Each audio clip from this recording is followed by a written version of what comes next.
नमस्ते संस्कृत मित्रों, मैं विजय भोग क्लासेस से पवन सर हमारे विजय भोग क्लासेस यूट्यूब चैनल पर आप सभी का हार्दिक स्वागत एवं अभिनंदन है। और हमारी वीडियो को लाइक शेयर और सब्सक्राइब करना ना भूलें और ज़्यादा से ज़्यादा अपने मित्रों में शेयर करें और बेल आइकन को ज़रूर प्रेस करें। अगर वीडियो हमारा देखने में आप सभी को अच्छा लगता है तो लाइक ज़रूर करें। धन्यवाद सभी का। और चलिए स्टार्ट करते हैं। आज का टेट और सुपर टेट और सी टेट के लिए व्याकरण शिक्षण व्याकरण हमारा संस्कृत से लेकर के बहुत ही इम्पोर्टेंट क्वेश्चन लेकर के आए हैं आपके, और बहुत ही उपयोगी होने वाले हैं शिक्षक पात्रता परीक्षा के लिए 2020 में, बहुत ही उपयोगी हैं। चलिए स्टार्ट करते हैं। आज का पहला क्वेश्चन क्या होगा।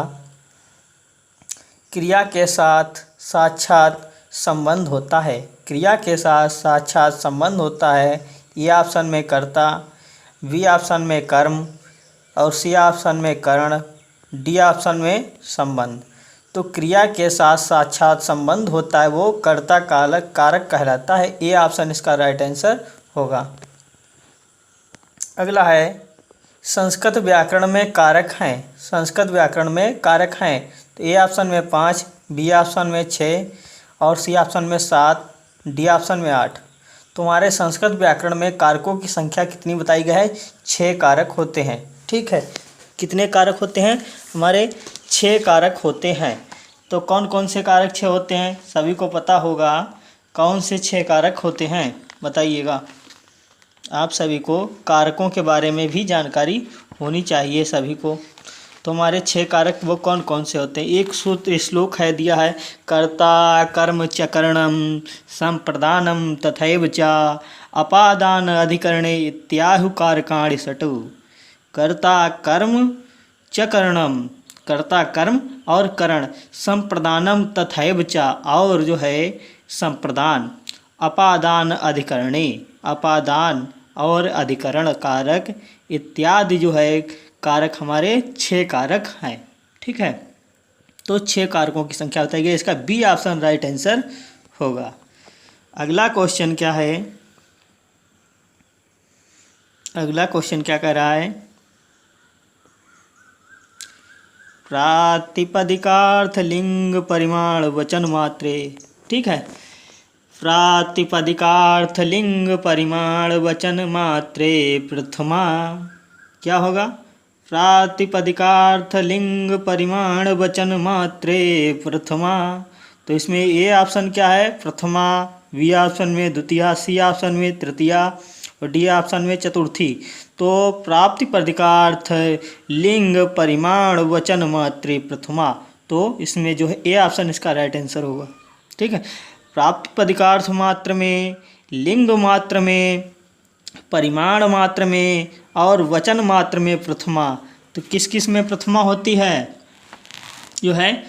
लिंग मात्र में, वचन मात्र में, परिमाण मात्र में और संबोधन में प्रथमा विभक्ति हमेशा होती है। तो लिंग परिमाण वचन मात्रे प्रथमा, प्रातिपदिकार्थ लिंग परिमाण मात्रे वचन मात्रे प्रथमा, तो प्रथमा विभक्ति होती है। ये सूत्र हमारा बहुत इम्पोर्टेंट है। अगला क्वेश्चन है, क्या होगा? हा के योग में विभक्ति होती है। हा के योग में विभक्ति होती है तो क्या है? हा के योग में विभक्ति होती है। ए ऑप्शन में प्रथमा, बी ऑप्शन में द्वितीया, सी ऑप्शन में तृतीया, डी ऑप्शन में पंचमी। तो हा के योग में विभक्ति होती है। एक हमारा सूत्र है, अविता परिता समयानिक्षा हा प्रतियोगे अपि। तो अभिता परिता समयानिक्षा हा प्रतियोगे अपि, इन सभी में अभिता के योग में, परिता के योग में, समया के योग में, निक्षा के योग में, हा के योग में, प्रति के योग में द्वितीया विभक्ति होती है। तो हमारी कौन सी विभक्ति होती है? द्वितीया। ठीक, हा के योग में विभक्ति होती है। अगर दूसरा क्वेश्चन आ जाए कि अभिता के योग में कौन सी विभक्ति है, तब भी क्या होगी? द्वितीया। परिता के योग में कौन सी विभक्ति है? तब भी द्वितीया। समया के योग में कौन सी विभक्ति है? तब भी द्वितीया होगी। अगर निक्षा के योग में कौन सी विभक्ति है? द्वितीया। हा के योग में विभक्ति द्वितीया, प्रति के योग में विभक्ति कौन सी है? द्वितीया विभक्ति है। तो ये सूत्र बहुत इंपॉर्टेंट है। अभिता परतया समया निकषा हा प्रतियोगे अपि। अभिता के योग में, परिता के योग में, समया के योग में, निकषा के योग में, हा के योग में, प्रति योग जो है प्रति के योग में द्वितीया विभक्ति होती है। तो इसका बी ऑप्शन राइट आंसर होगा। अगला प्रश्न क्या है? अक्षणा काणा में तृतीया विभक्ति हुई है। अक्षणा काणा वाक्य में तृतीया विभक्ति हुई है, किससे हुई है? एनांग विकारा से, या हेतो से, या कर्मण द्वितीया से, या आख्यातो उपयोगे से।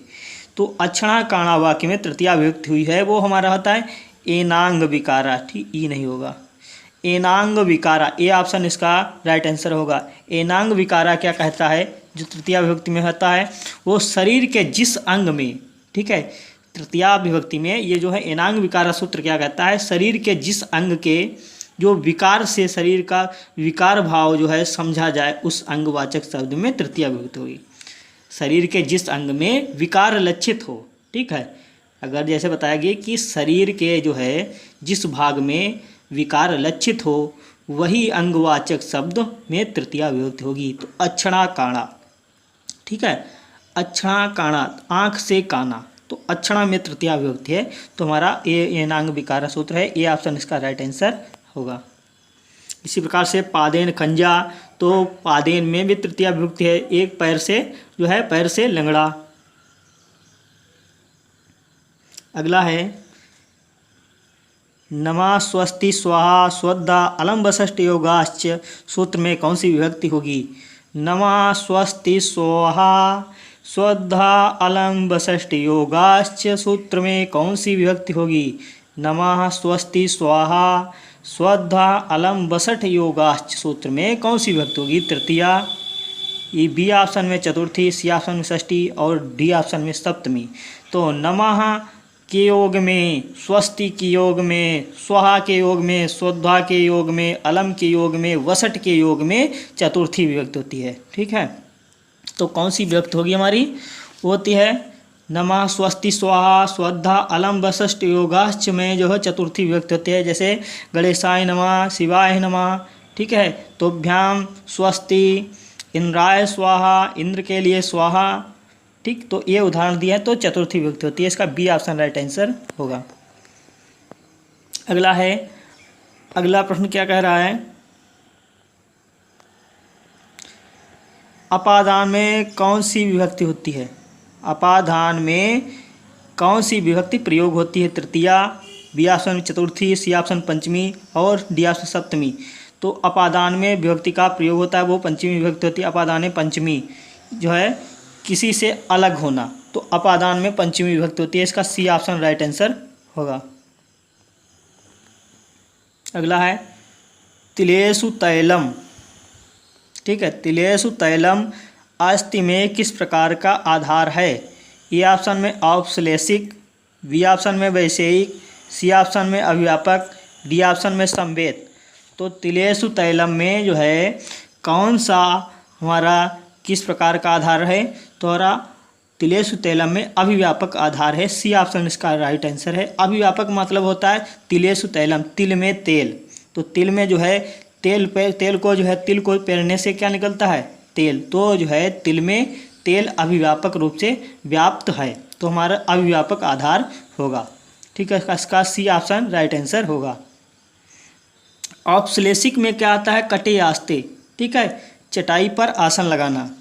और वैषयिक में क्या आता है? मोक्षे इच्छा अस्ति, ठीक है, मोक्ष की इच्छा है। ठीक है, अगला क्वेश्चन क्या है? पद लालित्य किसकी विशेषता है? तो ए ऑप्शन में डंडी, बी ऑप्शन में Bharavi, C option Kalidas, D option मांग। तो पद लालित्य की विशेषता है दंडी पद लालित्यम, ठीक है, पद लालित्यम, दांडी पद लालित्यम। तो डंडी जो है इसके पद लालित्य की विशेषता बताई गई है। ये ऑप्शन इसका राइट आंसर होगा। अगला है अर्थ गौरव के लिए कौन प्रसिद्ध हैं? तो कालिदास, भवभूति, भारवी, भास, डी ऑप्शन भास। तो अर्थ गौरव के लिए कौन प्रसिद्ध हैं? तो हमारा होता है भारवी, भारवे अर्थ गौरव, ठीक है। भारवी हमारे होते हैं अर्थ गौरव के लिए प्रसिद्ध होते हैं। माघे संति त्रयोगुणा, माघ जो होते हैं बदलालित्य और अर्थ गौरव और क्या बोलते हैं इसका सभी के लिए तीनों गुण के लिए प्रसिद्ध होते हैं। माघे संति त्रयोगुणा। उपमा कालिदासस्य, उपमा के लिए कौन है? उपमा के लिए कालिदास, ठीक है। भारवी किसके लिए हैं? अर्थ गौरव के लिए, अर्थ गौरव, ठीक है। भारवी अर्थ गौरव के लिए हैं। और पदलालित्य, दंडी पदलालित्य के लिए, ठीक है। माघे संति त्रयोगुणा, और माघ जो है हमारे वो तीनों गुण के लिए थे। उपमा के लिए, पदलालित्य के लिए और अर्थ गौरव के लिए, ठीक है। इसका सी ऑप्शन राइट आंसर होगा। अगला है दूत वाक्यम, किसकी रचना है? ये एकांकी है। दूत वाक्यम ये एकांकी है, किसकी रचना है? कालिदास की। बी ऑप्शन भास की, सी ऑप्शन भारव के, और क्या होगा? भवभूति की। तो ये जो है इसका बी ऑप्शन राइट आंसर होगा, भास की। दूत वाक्यम किसकी रचना है? भास की है। अगला है अध्यापका में कौन सा प्रत्यय है? ये सभी बच्चों को जो हमारा कमेंट बॉक्स में इसको उत्तर देना है। ये जो है अध्यापका में कौन सा प्रत्यय है? वुल प्रत्यय या उड़वुल प्रत्यय या बुन प्रत्यय या त्रच प्रत्यय, ठीक है। इसको अध्यापका में कौन सा प्रत्यय है? सभी बच्चों को, हमारे वीडियो जो देखने वाले सभी मित्र हैं वो हमारे कमेंट बॉक्स में इसका उत्तर देंगे, ठीक है। अगला है निम्न में से वर्तमान कालिक प्रत्यय हैं। वर्तमान कालिक प्रत्यय हैं श्रत सानच, बी ऑप्शन में कत कतवत, और सी ऑप्शन में कप और गयत, डी ऑप्शन में सभी। तो वर्तमान कालिक प्रत्यय में आता है श्रत और सानच, ये हमारा वर्तमान कालिक प्रत्यय में आते हैं। अगला है भवनीय में प्रत्यय है। भवनीय में प्रत्यय है अनियर प्रत्यय, बी ऑप्शन में लप प्रत्यय, और सी ऑप्शन में तव्यत प्रत्यय, वाह होगा तव्यत, ठीक है। तव्यत प्रत्यय, और डी ऑप्शन में तव्य। तो हमारा भवनीय में जो है भू धातु है और अनियर प्रत्यय है, ठीक है। हमारा ए ऑप्शन इसका राइट आंसर होगा, भवनीय में अनियर प्रत्यय है। अगला है कारक में प्रत्यय है तो कौन सा है? यत अणत प्रत्यय, यत प्रत्यय, कप प्रत्यय और उड़ुल प्रत्यय। तो कारक में जो है यत प्रत्यय है, ठीक है। इसका हमारा बी ऑप्शन राइट आंसर होगा। दा धातु यत का जो है दा प्लस यत का शुद्ध रूप होगा दाया, दियम या देयम या दायम।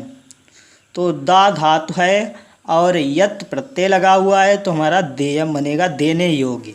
अर्थ क्या होगा? देने योग्य, देयम। तो इसका सी ऑप्शन राइट आंसर होगा। अगला है पूजनी में कौन सा प्रत्यय है? क्या है? पूजनी में कौन सा प्रत्यय है? डिप प्रत्यय, अनियर प्रत्यय, सी ऑप्शन में कतवत प्रत्यय और डी ऑप्शन में यत प्रत्यय। तुम्हारा पूजनी में कौन सा प्रत्यय है? अनियर प्रत्यय है, ठीक है। अनियर प्रत्यय है, पूज धातु है, अनियर प्रत्यय है, पूजने योगी, पूजना चाहिए, ठीक है। अनियर प्रत्यय, इसका बी ऑप्शन राइट आंसर होगा। अगला है सचित में संधि विच्छेद होगा। सद प्लस चित, सच प्लस ता, सत प्लस चित, और इनमें से सभी।